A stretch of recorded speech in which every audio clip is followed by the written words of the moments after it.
하나님의 말씀은 에스겔 38장 1절에서 16절입니다. 여호와의 말씀이 내게 임하여 이르시되 인자야 너는 마곡 땅에 있는 로스와 메섹과 두발 왕 곧 고게게로 얼굴을 향하고 그에게 예언하여 이르기를 주 여호와께서 이같이 말씀하시기를 로스와 메섹과 두발 왕 고가 내가 너를 대적하여 너를 돌이켜 갈고리로 내 아가리를 꿰고 너와 말과 기병 기마병 곧 내 온 군대를 끌어내되 완전한 갑옷을 입고 큰 방패와 작은 방패를 가지며 칼을 잡은 큰 무리와 그들과 함께한 방패와 투구를 갖춘 바사와 구스와 붓과 고멜과 그 모든 떼와 북쪽 끝에 도갈마 족속과 그 모든 떼 곧 많은 백성의 무리를 너와 함께 끌어내리라. 너는 스스로 예비하되 너와 내게 모인 무리들이 다 스스로 예비하고 너는 그들의 우두머리가 될지어다. 여러 날 후 곧 말년에 내가 명령을 받고 그 땅 곧 오래 황폐하였던 이스라엘 산에 이르리니 그 땅 백성은 칼을 벗어나서 여러 나라에서 모여 들어오며 이방에서 나와 다 평안히 거주하는 중이라. 내가 올라오되 너와 내 모든 때와 너와 함께한 많은 백성이 광풍같이 이르고 구름같이 땅을 덮으리라. 주 여호와께서 이같이 말씀하셨느니라. 그날에 내 마음에서 여러 가지 생각이 나서 악한 꾀를 내어 말하기를 내가 평원의 고을들로 올라가리라. 성벽도 없고 문이나 빗장이 없어도 염려 없이 다 평안히 거주하는 백성에게 나아가서 물건을 겁탈하며 노략하리라 하고 내 손을 들어서 황폐하였다가 지금 사람이 거주하는 땅과 여러 나라에서 모여서 짐승과 재물을 얻고 세상 중앙에 거주하는 백성을 치고자 할 때에 스바와 드단과 다시스의 상인과 그 부자들이 내게 이르기를 내가 탈취하러 왔느냐? 내가 내 무리를 모아 노략하고자 하느냐? 은과 금을 빼앗으며 짐승과 재물을 빼앗으며 물건을 크게 약탈하여 가고자 하느냐 하리라. 인자야 너는 또 예언하여 고객에게 이르기를 주 여호와께서 이같이 말씀하시기를 내 백성 이스라엘이 평안히 거주하는 날에 내가 어찌 그것을 알지 못하겠느냐. 내가 내 고국 땅 북쪽 끝에서 많은 백성 곧 다 말을 탄 큰 무리와 능한 군대와 함께 오되 구름이 땅을 덮음같이 내 백성 이스라엘을 치러 오리라. 고가 끝날에 내가 너를 이끌어다가 내 땅을 치게 하리니 이는 내가 너로 말미암아 이방 사람의 눈앞에서 내 거룩함을 나타내어 그들이 다 나를 알게 하려 함이라. 오늘 우리에게 주신 하나님 말씀입니다. 성도 여러분, 오늘도 하나님께서 새 아침을 주셨습니다. 평안과 감사가 넘치는 행복한 한날이 되시기를 축복합니다. 여러분, 여기 38장 말씀은 곡이라고 하는 족속이 나와요. 이 곡과 이방 동맹군이 이스라엘을 침략해 왔습니다. 그런데 그 곡이 결국에는 하나님의 심판으로 멸망할 것이라 하는 예언의 말씀입니다. 지금 본문으로 읽은 1절부터 16절 그 단락은 이스라엘을 침략해 왔다는 얘기는 결국 하나님의 도구로 곡이 잠시 동안 사용되었다.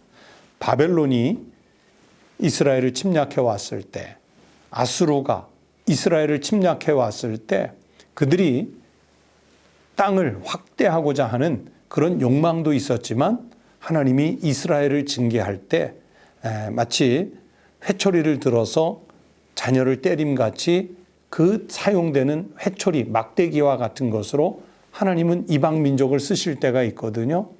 이 곡도 그렇게 하나님 앞에 잠시 쓰임을 받는 거예요. 그러나 17절부터 23절까지 말씀은 회초리가 자신의 사명을 끝나고 나면 결국에는 버려지잖아요. 그런 것처럼 이 곡도 자신들의 사명이 끝나면 결국 자기네들이 행했던 그 악행 때문에 하나님의 심판을 받아서 이 곡이 멸망할 것이라는 것을 예언하는 말씀으로 구성이 되어 있습니다. 오늘은 그 가운데서 압달락 1절부터 16절의 말씀을 우리가 읽은 것이죠.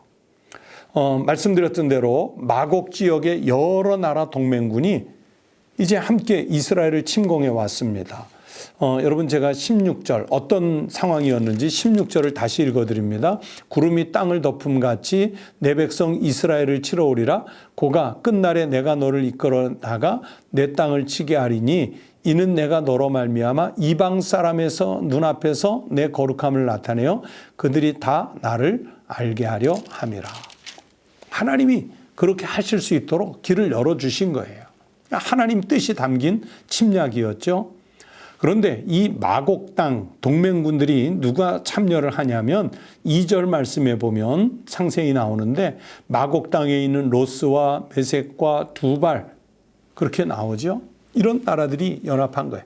이 마곡 땅이 오늘날 어디이냐면 유대의 유명한 역사가 요세푸스는 스키디안 지방의 그 사람 이름이 바로 이 마곡이었다는 거예요. 그러다가 사람 이름이 지명으로 바뀌었다. 그렇게 설명을 합니다. 그리고 고대의 여러 정왕들, 다시 말하면 문서나 아니면 그 흙으로 만든 토판이라고 하거든요. 토판에 새겨진 기록물들 이런 것들로 봐서는 이 마곡이라고 하는 것이 오늘날 터키의 왜 흑해라고 있지 않습니까? 러시아와 터키의 경계를 이루는 그 흑해 연안 한 지역으로 그렇게 추정을 하고 있습니다. 이스라엘, 팔레스티나에서 보면 이 마곡은 가까운 데 있는 나라가 아니에요. 위에 레바논을 지나서 터키를 지나서 그 흑해까지 올라가니까 상당히 먼 거리지요. 그런데 이스라엘 북쪽의 그 먼 곳에서부터 침략해서 내려오는 거예요. 이스라엘 이 북방에 있는 나라들은 그 당시에 전쟁을 참 좋아했어요. 정확하게 북방은 아니지만 아수르라든지 바벨론이라든지 이런 대제국을 이루었던 나라들도 대부분 이스라엘 입장에서 보면 북쪽에 해당되거든요. 그런데 이 북방 민족이 가나안 땅을 침략해 올 때는 거기에는 항상 하나님의 역사가 개입되어 있습니다. 앞에 조금 말씀드렸던 대로 표면상으로는 자기네들의 국가적 이익 또는 왕들의 사욕을 위해서 영토 확장을 위해서 전쟁을 벌인 거예요. 그러나 내면으로 들어가면 하나님의 뜻이 개입되어 있습니다. 여러분 이런 걸 비교해 볼 수 있습니다. 바로가 이스라엘 백성들 출애굽 안 시키려고 끝까지 막지요. 그건 자기 의지예요. 그런데 그 바로의 마음을 강팍하게 하실 때도 사실은 하나님이 이스라엘 민족을 위해서뿐만이 아니라 그 애굽의 직접 주권자로서의 모습을 나타내시기 위한 그 도구로서 바로의 마음을 강팍하게 하시는 거잖아요. 다시 말하면 출애굽 역사에 박차를 가하게 만들기 위해서 하나님이 바로의 마음을 강팍하게 하시는 도구로 쓰시지 않습니까? 그래서 바벨론이 쳐들어올 때, 아수르가 쳐들어올 때뿐만이 아니라 오늘 이 본문 속에 등장하는 마곡 지역, 이 동맹국들의 침략도 하나님의 뜻이 들어가 있다는 것을 알 수 있습니다. 그런데 그들은 자신들의 사명이 끝나고 나면 결국은 멸망을 당할 거예요. 이 마곡이 멸망할 것이라는 예언에 대해서 하나님이 우리에게 무슨 말씀을 하시려고 하는 것일까요? 첫 번째는 여러분 10절 말씀을 보세요. 주 여호와께서 이같이 말씀하셨느니라. 그날에 내 마음에서 여러 가지 생각이 나서 악한 꾀를 깨어 그랬죠. 여러분 어둠에 속한 세력들은요 항상 빛에 속한 하나님의 백성을 공격하려고 해요. 그 마음속에 여러 가지 생각이 나는 거예요. 이렇게 공격할까? 저렇게 음해할까? 어떤 방법으로 모략을 할까? 빛에 속해 있는 하나님의 백성들을 향해서 어둠에 속한 세력은 항상 공격해 오려고 그래요. 그렇기 때문에 하나님의 백성은요, 빛의 백성답게 살려면 항상 고난을 받게 되는데 하나님의 백성은 내가 고난받는 것을 이상하게 여길 필요가 없어요. 내가 하나님 앞에 신실하게 사는데 왜 고난을 받을까? 그런 것 때문에 우리가 하나님을 배교해서는 안 되는 겁니다. 오히려 하나님의 백성들이 고난을 당할 때는요, 하나님의 뜻을 여쭈어야 합니다. 기도해야죠. 시편 50편 15절에서 말씀하셨습니다. 환난 날에 나를 부르라. 내가 너를 건지리니 내가 나를 영화롭게 하리로다. 환난 날이 오면 그 환난을 통해 하나님을 부르고 그 환난을 통해 어떻게 하나님을 영화롭게 할 수 있을까? 우리는 그걸 생각하는 사람들이 되어야 합니다. 또 두 번째, 악한 세력들은 언제나 독단적으로 움직이지 않아요. 자기네들끼리 힘을 규합합니다. 이 마곡 땅에 있는 여러 나라가 동맹을 맺어서 침략해 온다고 말씀드렸죠. 그래서 5절, 6절에도 보면 그들과 함께한 방패와 투구를 갖춘 바사와 구스와 붓과 또 6절에 고멜과 그 모든 때와 북쪽 끝에 도갈마 족속과 그 모든 때 곧 많은 백성의 무리를 너와 함께 끌어내리라. 2절에서 말씀했던 로스와 메섹과 두발뿐만이 아니라 이런 많은 나라들이 동맹을 이루어서 남진해 오는 거예요. 자기네들끼리 힘을 규합해서 오지요. 그러면 우리는 어떻게 해야 합니까? 하나님을 믿는 백성들은 또 이들을 악한 세력들을 이겨내려면 우리도 힘을 모아야지요.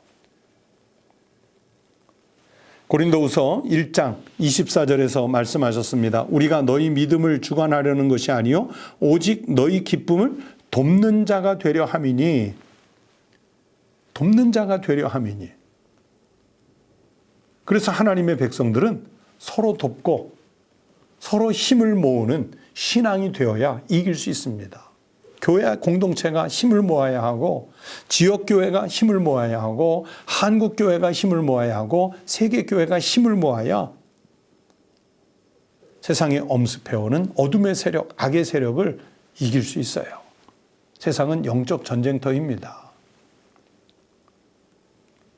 그래서 로마서 8장 28절에서 사도 바울은 하나님의 사람들은 합력하여 힘을 합하여 선을 이룬다고 말씀하시지 않습니까?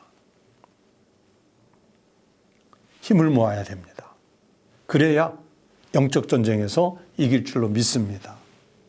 세 번째는 마곡, 그 연합군이, 동맹군이 쳐들어왔다가 패주한다는 얘기는 이 역사의 주권자는 하나님이시라는 것, 주인이 하나님이시라는 것을 반증해 주시는 말씀입니다. 여러분, 이 역사 속에 하나님의 개입이 없는 우연한 사건은 하나도 없습니다. 하나님의 주권과 하나님의 뜻이 반영되지 않는 인간의 역사란 없습니다. 하물며 하나님의 백성들의 모임인 교회는 오죽하겠습니까? 하나님은 이 모든 역사의 주권자이시고 우리 인간이 죄로 인해서 범죄하는 그것까지도 하나님은 선한 역사로 바꾸어 가시는 통치자이십니다. 그래서 우리 앞에서 펼쳐지는 이런 역사적인 변동들 앞에서, 변화 앞에서 우리는 자기 주장을 내세우는 것보다 주권자이신 하나님의 뜻을 구해야 합니다.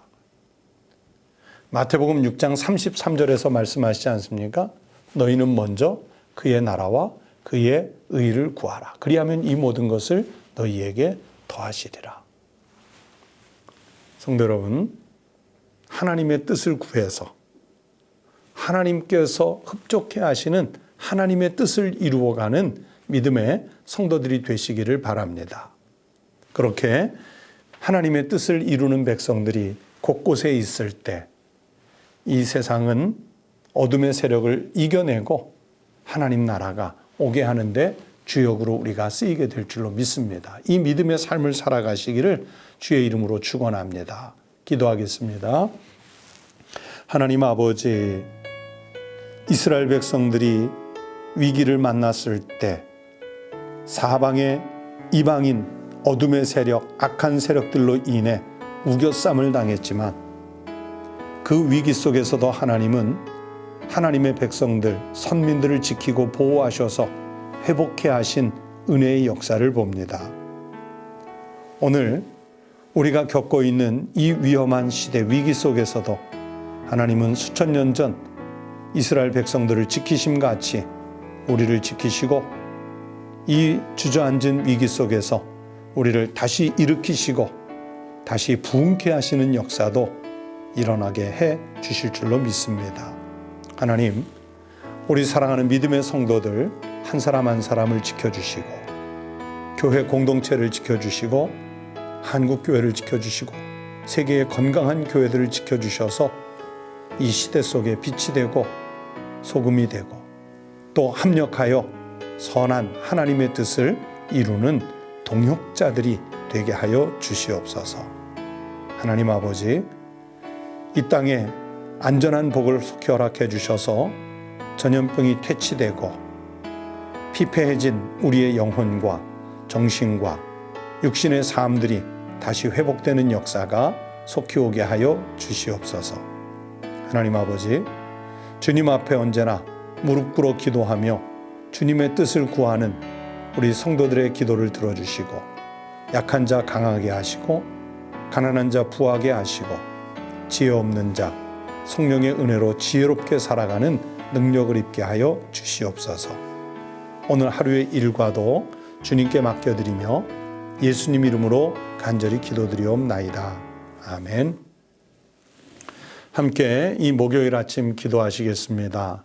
들으셨던 하나님 말씀, 읽으신 말씀을 생각하면서 첫 번째는 우리 사회 속에 어둠, 그리고 악한 세력, 침체된 부분들이 너무 많은데 그런 것들이 다 물러갈 수 있도록 위해서 기도해 주시기 바랍니다. 두 번째는 우리 주변에 약한 분들이 있어요.